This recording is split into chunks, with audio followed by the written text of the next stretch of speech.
ابن آدم، جب گناہ کے باوجود اللہ کی نعمت مسلسل تجھے ملتی رہیں تو ہوشیار ہو جانا کہ تیرا حساب قریب اور سخت ترین ہے۔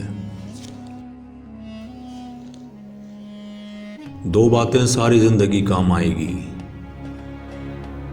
ایک غصے کی حالت میں کوئی فیصلہ نہ کرنا، دوسرا خوشی کی حالت میں کوئی وعدہ نہ کرنا۔ اگر کوئی شخص دوستی کے اہل نہ ملے تو کسی نااہل سے دوستی مت کرو۔ ایمان اور حیا دو ایسے پرندے ہیں، اگر ان میں سے ایک اڑ جائے تو دوسرا خود ہی اڑ جاتا ہے۔ زندگی کے ہر موڑ پر صلہ کرنا سیکھو، کیونکہ جھکتا وہی ہے جس میں جان ہوتی ہے، اکڑنا تو مردے کی پہچان ہوتی ہے۔ جب تم دنیا کی مفلسی سے تنگ آ جاؤ اور رزق کا کوئی راستہ نہ نکلے تو صدقہ دے کر اللہ سے تجارت کر لو۔ جب کوئی دوست تم کو اپنا راز بتائے تو یہ سمجھ لینا کہ وہ اپنی عزت تم کو امانت دے رہا ہے، اس میں کبھی خیانت نہ کرنا۔ عقل جہاں میں نہایت پیاری دوست ہوتی ہے۔ کسی کے ساتھ دوستی کرنے سے پہلے اس کی آزمائش اور امتحان لے لیں۔ سخاوت یہ ہے کہ تم اپنا مال خرچ کرو اور دوسروں کے مال پر نظر نہ رکھو۔ تم گلاب کا پھول بن جاؤ، کیونکہ یہ پھول اس کے ہاتھ میں خوشبو چھوڑ دیتا ہے جو اسے مسل کے پھینک دیتا ہے۔ جو شخص اپنے دوست سے بگاڑتا ہے وہ اپنے دوستوں کا شمار گھٹاتا ہے۔ انسان کے آنسو اس وقت مقدس ہوتے ہیں جب وہ کسی اور کے دکھ اور تکلیف کو محسوس کر کے نکلیں۔ نادان کا دوست ہمیشہ تکلیف میں رہتا ہے۔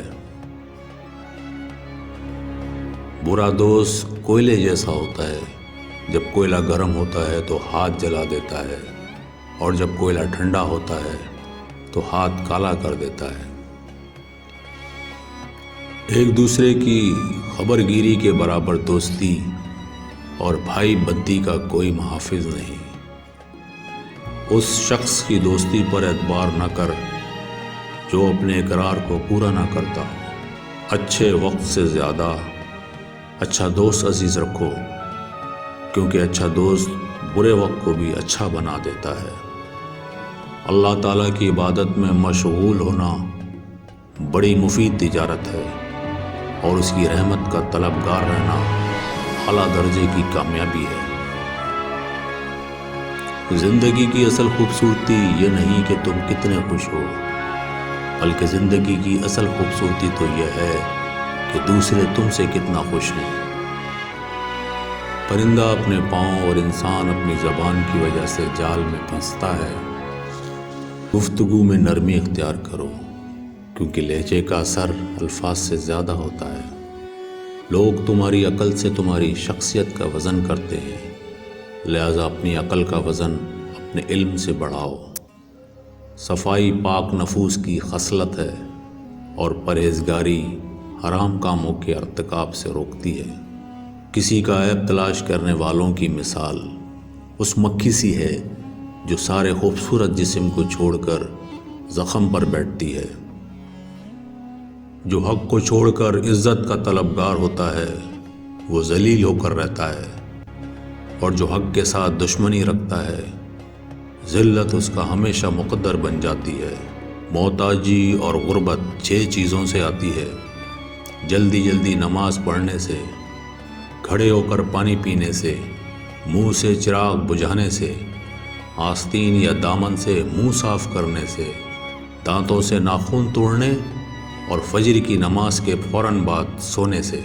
جس آدمی کا دین ٹھیک نہ ہو، دیندار لوگ اس کی دوستی کا رشک نہیں کرتے۔ عادت پر غالب آنا کمال فضیلت ہے۔ سوائے اپنے رب کے کسی سے امید نہ رکھنا، اور اپنے گناہ کے سوا کسی چیز سے خوف مت کھانا۔ خالق سے مانگنا سنت ہے، اگر دے دے تو رحمت، نہ دے تو حکمت۔ مخلوق سے مانگنا ذلت ہے، اگر دے دے تو احسان، نہ دے تو شرمندگی۔ مفلس دوست کے اندر اتنا پیار چھپا ہوتا ہے جیسے بیج کے اندر درخت۔ انسان واحد ایسی مخلوق ہے جس کا زہر الفاظ میں ہوتا ہے۔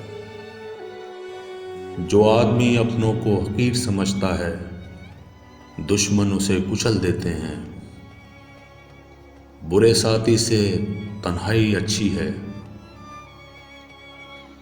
جس کو تم چاہو اس کو کبھی آزمانا مت، کیونکہ اگر وہ بے وفا نکلا تو دل تمہارا ہی ٹوٹے گا۔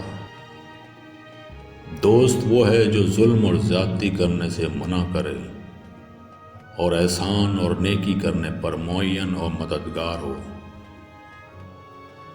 جو شخص سیر و شکم یعنی پیٹ بھرا ہوا ہو کر سوئے، اسے چھوٹے اور پریشان خواب نظر آتے ہیں۔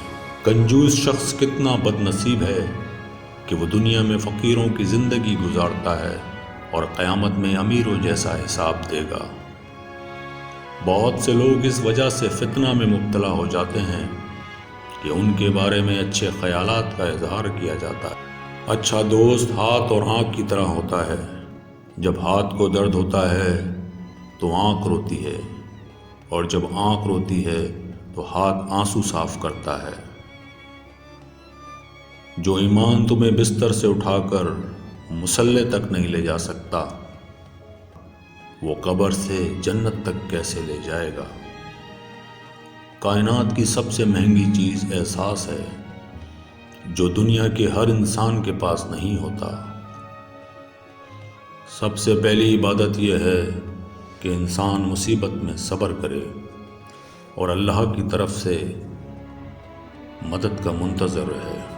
رزق کے پیچھے اپنا ایمان خراب مت کرو، کیونکہ روزی انسان کو ایسے تلاش کرتی ہے جیسے مرنے والے کو موت۔ ان چہروں پہ پھٹکار ہے جو صرف برائی کے وقت دکھائی دیتے ہیں۔ سچے دوست خوشی کی حالت میں زینت اور تکلیف کے وقت معاون اور مددگار ہوتے ہیں۔ مرد کی غیرت کا اندازہ اس کی عورت کے لباس سے ہوتا ہے۔ ہمیں بھی سوچنا چاہیے کہ ہماری عورتوں کا لباس کیسا ہے۔ معاف کرنا سب سے زیادہ اسے زیب دیتا ہے جو سزا دینے پر قادر ہو۔ اپنوں کو اپنے ہونے کا احساس دلاتے رہیں، ورنہ وقت آپ کے اپنوں کو آپ کے بنا جینا سکھا دے گا۔ کبھی اپنی زبان سے کسی کے عیب بیان نہ کرو، کیونکہ عیب تم میں بھی ہیں اور زبان لوگوں کی بھی ہے۔ پرندہ اپنے پاؤں اور انسان اپنی زبان کی وجہ سے جال میں پھنستا ہے۔ گفتگو میں نرمی اختیار کرو، کیونکہ لہجے کا اثر الفاظ سے زیادہ ہوتا ہے۔ میرے اچھے ویورز، اگر آپ کو میری اس ویڈیو میں کچھ بھی اچھا لگا ہو تو میری حوصلہ افزائی کے لیے میری اس ویڈیو کو لائک کر دیں، شیئر کر دیں اور میرے چینل کو سبسکرائب کر دیں۔ شکریہ۔